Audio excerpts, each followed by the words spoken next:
left, right, out. I haven't done anything in a little while, but I've been busy.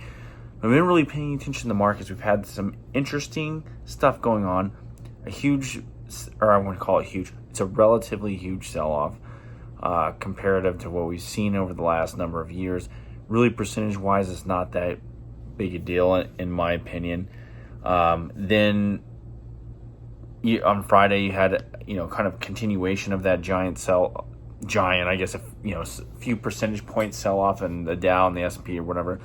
And then there's a little bit of a rally late day. But I think we're solid, or we're back in correction territory in the S&P 500, at least from the highs.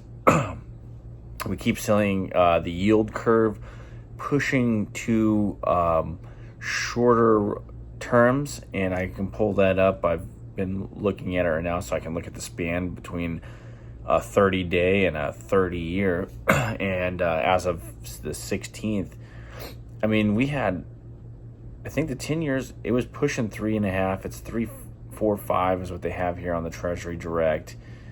But looking at the trading, it was pushing up there. I believe the 2-year hit, or it was either the 1 or 2 year hit 4%, and then it pulled back. But if I'm looking, but more importantly is how the curve is shaped, and we're looking at an inversion all the way from the 1 year out towards the 10, and then you have back to a normal curve going up to the 30-year, relatively flat in a sense, though, if you ask me. Because if you look at the 20 and the 30, which nobody looks at, there's an inversion there too. But I mean, that's not nobody uses as an indicator. But we look at the 10 and the 30, we look at the 5 and the 10, we look at the short end of the curve just to see, anticipating certain things going on in the economy. So as this yield curve pushes to those shorter durations, it's showing the market is anticipating one, either a Fed reversal, two, a recession, maybe both. Definitely the recession. I think we're already in there. We've got 2 consecutive GDP, or by their definition. But you look at anecdotally, just around, things are not as good as they seem. Plus, there's some other things that are going on. Apparently there was a whistleblower, which just confirms everything I've been telling you for a number of years, is a lot of these numbers are faked. It doesn't matter whose administration it is. Now it's more evident when you have a leftist government, because these people the ones that are compiling this data tend to be part of that agenda, and they tend to go even further down that road of deception.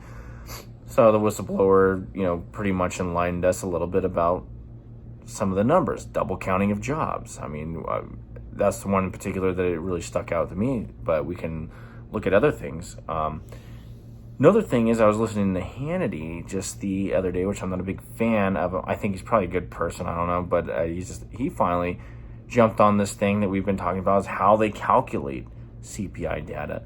That you can't compare it to the 70s because they calculated it differently than today. You're comparing apples to oranges. He brought that up, and it's like, well, if we use the same data as we did or same metrics as we do in the 80s, or the same conceptual basis of how we calculate it, we'd be in double digits, which surely we are. I mean, if you pull up, we are in double digit price increases in everything that matters, food, housing, gas, everything that I don't even know what's not in double digits, to be totally honest.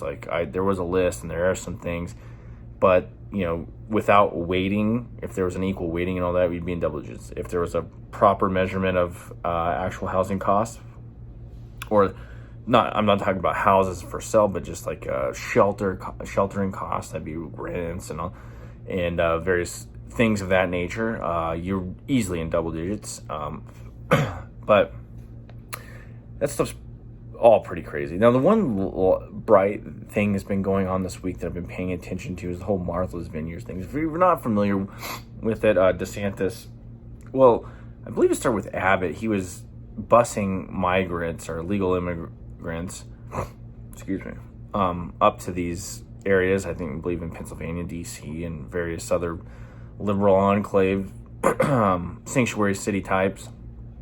And then now DeSantis takes a couple plane loads, or roughly 50 migrants, to Martha's Vineyard, and it's just been a meme generator. It's hilarious, and it's also, I mean, one, I don't want to dehumanize these people because they're these immigrants, but I mean, the photos I've seen, a lot of them are young men, but it doesn't really matter. They're human beings. We don't want to necessarily do that, but but we can look at it from the context of America, I guess that's how I'm going to do it, and the hypocrisy or the moral rubber ruler that the leftists tend to rule their lives by. And that was just a number of years ago. These same ilk and these various cities were claiming sanctuary status, were complaining that we shouldn't have a wall, were wanting us to be very empathetic with these, or not empathetic, sympathetic to these people, to give them, the housing, to give them the schooling, to get, let them in the country, to do all these things for them, complaining about the system which we were processing the waves of the people coming in. And now they're actually, instead of being kind of displaced from that by a few thousand miles, and making these virtue signaling claims, and now these people are actually showing up to their doorstep, and we're going to see the reality of that.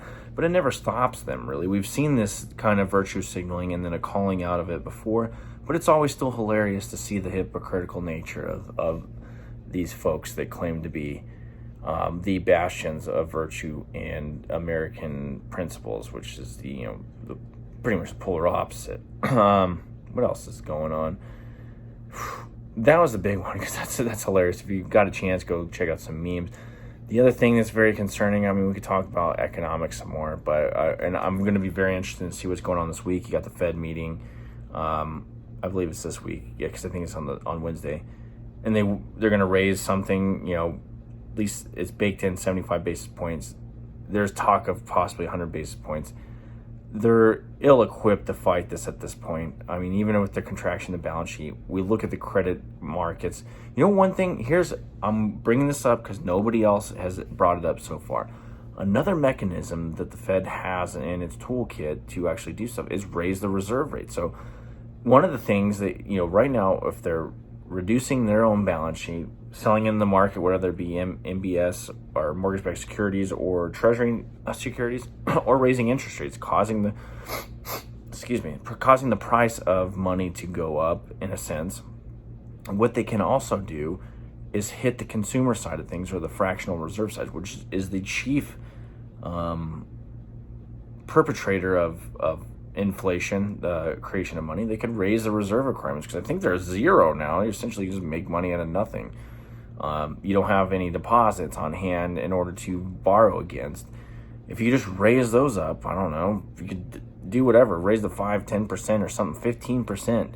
I mean, that seems reasonable, that you have to carry at least 15% of the deposits in the bank on hand, and you can't just willy-nilly loan them out. But the reserve requirement is another way for them to control, I guess, the demand side of things and money, and that's by limiting the multiplier effect of loans that are being placed by these banks. And I guess I start pounding that if we're really going to fight inflation. But anyway, that's one thing that hasn't been talked about at all. I haven't heard not even an inkling of talking about the reserve requirements, but they're there.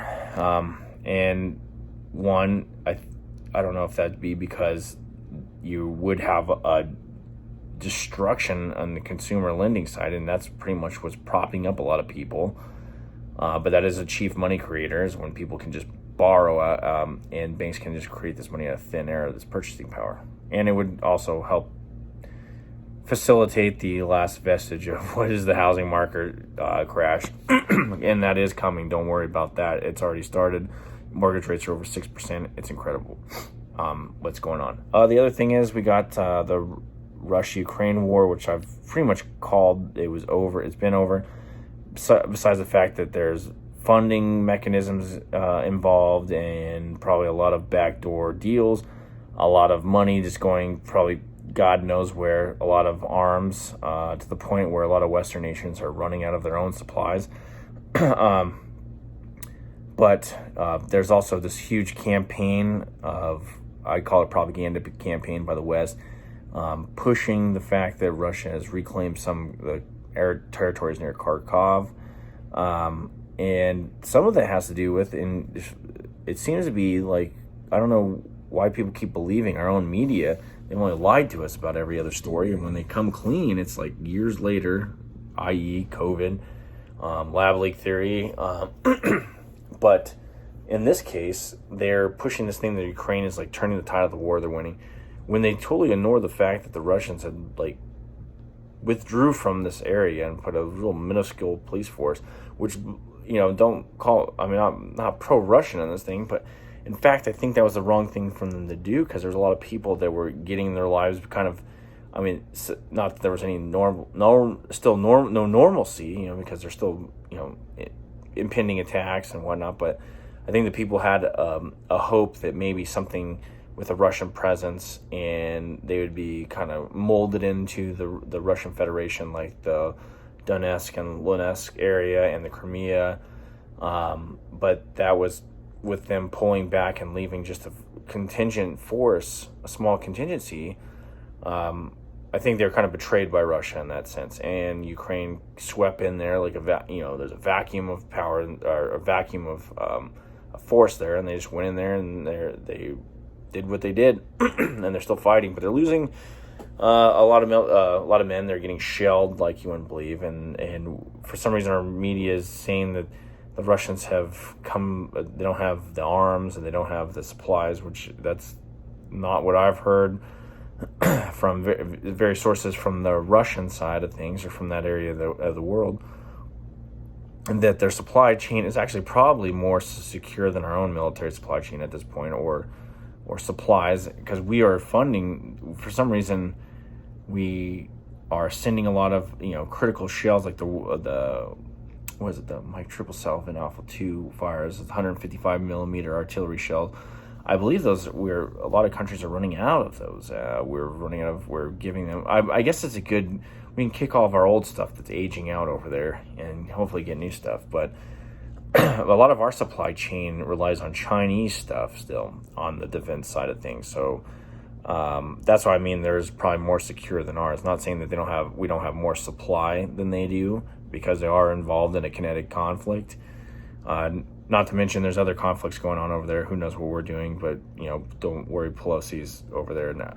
We're Azerbaijan, but but anyway, so you can't believe our media. Let's just put it that way. You better get two sides of the story, because there's a propaganda campaign. Some people don't even realize they're part of it. I think they just get these stories from various sources, just happen to be with that intent, or they just do that. And that could be from our own military. It seems like our intelligence has diminished greatly over the years, and I think some of it, the intel community was severely hurt when there were certain leaks, especially from the Clinton leaks, which nobody talks about, her emails. And we're talking about Trump, how those emails were actually hacked, supposedly they were downloaded, that server was downloaded by a number of foreign entities, and one of them being China, which has been able to purge a number of our intelligence sources there within the country. And who knows what other countries that was shared with, and also diminished. So, because I've seen a lot of incongruity in the intel that we've gotten. So it's either one, they're just blatantly lying to us, or two, their actual resources in some of these nations and these various parts of the country are diminished compared to what we are normally receiving, or the quality of intelligence. But it's just I don't even know what else to say about it. It's a precarious situation over there. You just got to take everything with a grain of salt, use logic and reason, and understand that the Russians have their own motivations. And I was off on, I was like, man, they're going to these areas, but it was a feint, and I called it pretty quickly. But I am guilty of it too, looking it through because I was trained this way. I was a Marine officer. It's like to look it through the lens of our own operational imperatives. And even though you got to think outside the box, but your enemy always has a vote, and you always got to look through. They have their own agendas, And the Russians did lay out an agenda, what they want to do, certain things that they want to accomplish in this. And chief among them were the Donetsk and Donetsk areas where they were going to want to establish demilitarization zone. They don't want Ukraine in NATO. They want a denazification campaign, whatever that may mean. And from us and the Western perspective, we don't necessarily quite understand that. And they play things close to the chest as well.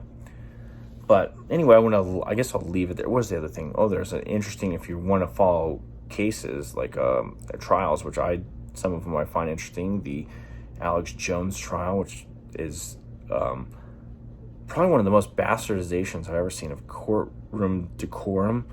Like the way I cannot believe. I'm glad that Alex has a good lawyer, because I watched some of the text when I wasn't very impressed with him. This guy, he looks like a big old hippie, and he probably is. He probably doesn't necessarily follow an Alex Jones follower, but he's a good lawyer, and he's one of those old, if he is a hippie, he's one of those old hippies that believes in, the Bill of Rights like the rest of us, and you deserve a fair trial and then to be heard and to parse out the truth. You need both sides.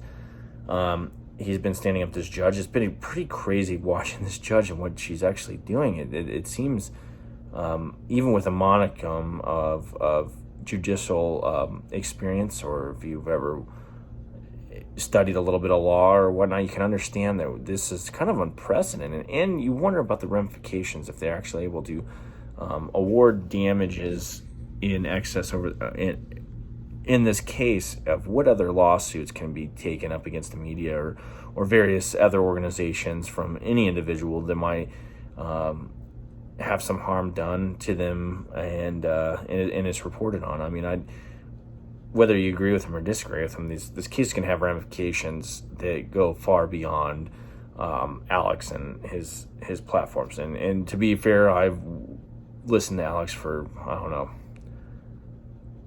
early 2000s, and I was one of these people that thought he was 30% okay and about 70% crazy. Then over the years it's changed to where it's like half crazy, half he's a genius, he's onto something, to the point where about 80% of I'm like at an 80-20 now. Like 80% this guy's like on the ball on a lot of stuff. And if you ever listen to him, he's super knowledgeable on a lot of aspects. He's like, I don't know how he keeps the memory the way he does, but so you can't listen to what the media talks about him or says about him. You got to experience him yourself and listen to him, listen to his old stuff, read his stuff, watch his stuff, and you'll see a whole different side of things. You might not like him still, but it doesn't mean you shut him up it doesn't mean you quell his First Amendment rights, and it doesn't mean you establish these other precedents that can be used against other people. Anyway, peace. I'll talk to you later.